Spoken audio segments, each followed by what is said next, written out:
Hi, I'm BobAgain Carney Jr., a self-described candidate journalist and one of the flood of 35 candidates in last year's Minneapolis mayoral election. Yesterday, July 4th, I participated at a speaking event at Powderhorn Park, one of the parks in Minneapolis, and it was described in this way by Steve Brandt, who's a reporter for the Star Tribune. Bob Carney, most recently a candidate for Hennepin County Board, flogged his plan for more customized public transit. There is an English usage of the word flog that means to sell, but the typical usage of it has to do with punishment, and it's associated with flagellation. I find the use of that word by Mr. Brandt both misleading and offensive in describing what I'm doing and what I'm about. Here's what Wikipedia says about flogging and flagellation. Flagellation, Latin for whip, flogging, whipping, or lashing is the act of methodically beating the human body with special implements such as whips, lashes, rods, switches, the cant of nine tails, etc. Typically, flogging is imposed on an unwilling subject as a punishment. However, it can also be submitted to willingly or performed on oneself in religious or sadomasochistic context. Now, it seems to me that it's very inappropriate for Mr. Brandt to describe what I did in that way, but that's what he wrote. I've got a video of my speech, and you can judge for yourself whether you think I'm flogging my transit plan or whether you think maybe that's a misuse of language. Bob Carney, okay? Yep, thank you. Is it ready to go? It's Ernie. Hi. Hi. I got some cards to pass out.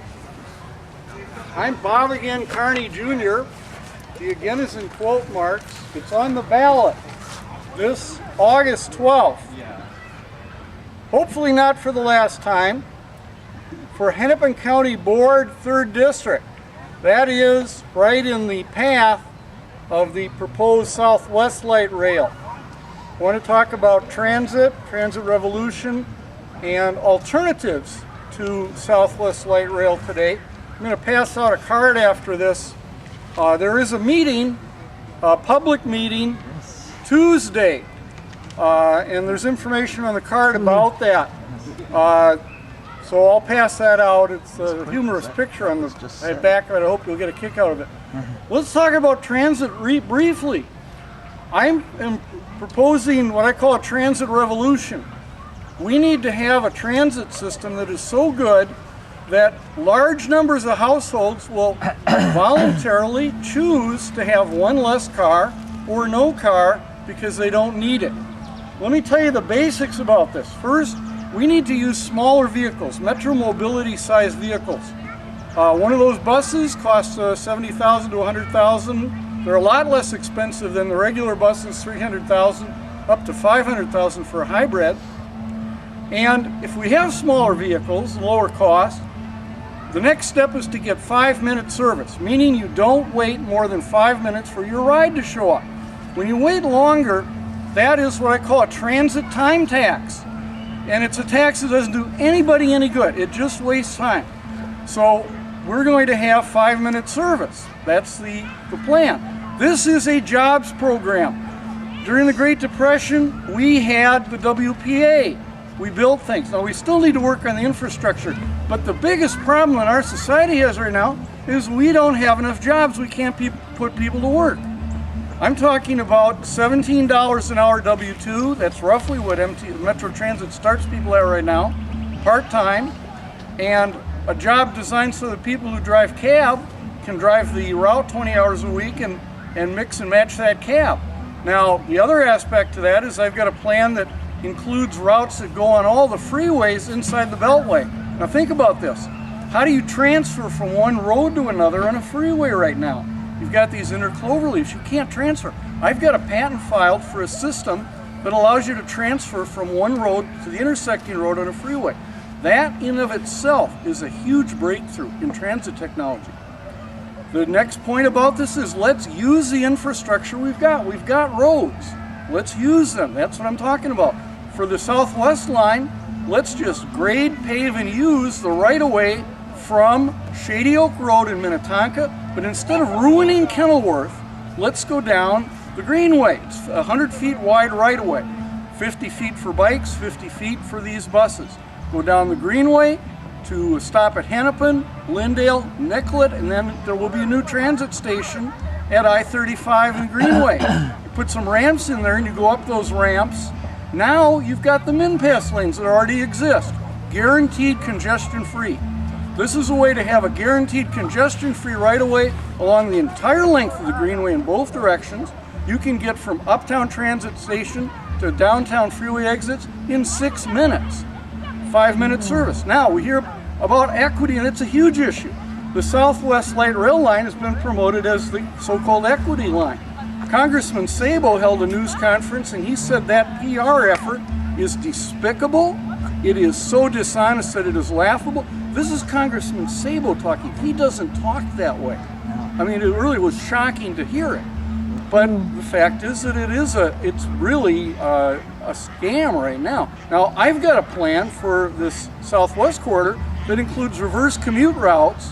So every bus that goes downtown then heads up the freeway to Penn Avenue and 394, goes to West Broadway and runs the entire length of West Broadway to Stinson, and then back.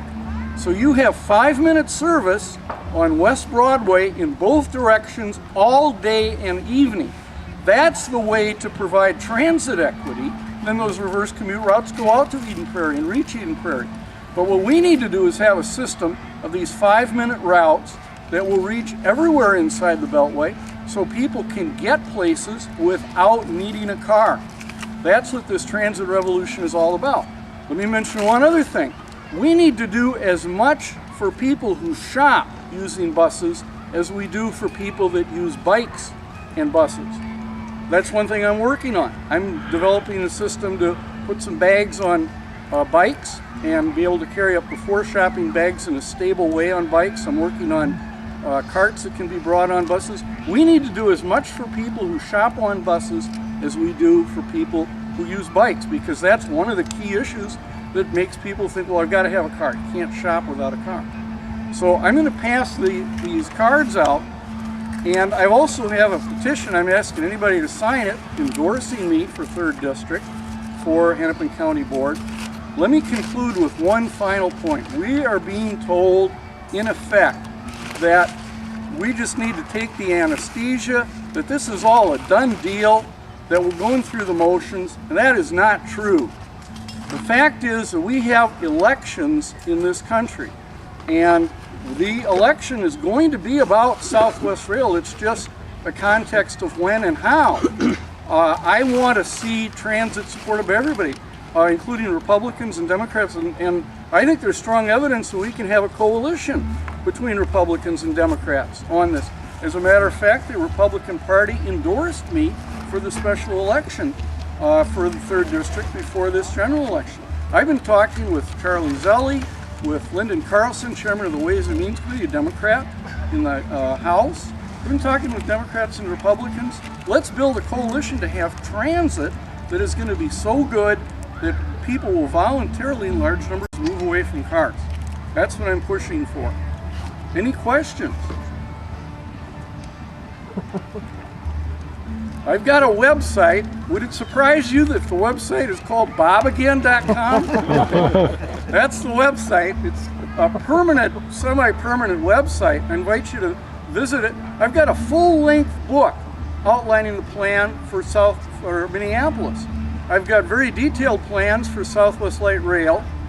I'm calling and I have signatures signed by a number of state representatives and legislators. Dan Severson, running for Secretary of State, Jim Abler have signed, demanding that MnDOT and Metro Transit send representatives to an all-day presentation I will do to lay out the plan and vet it. Let's verify that this is a serious plan.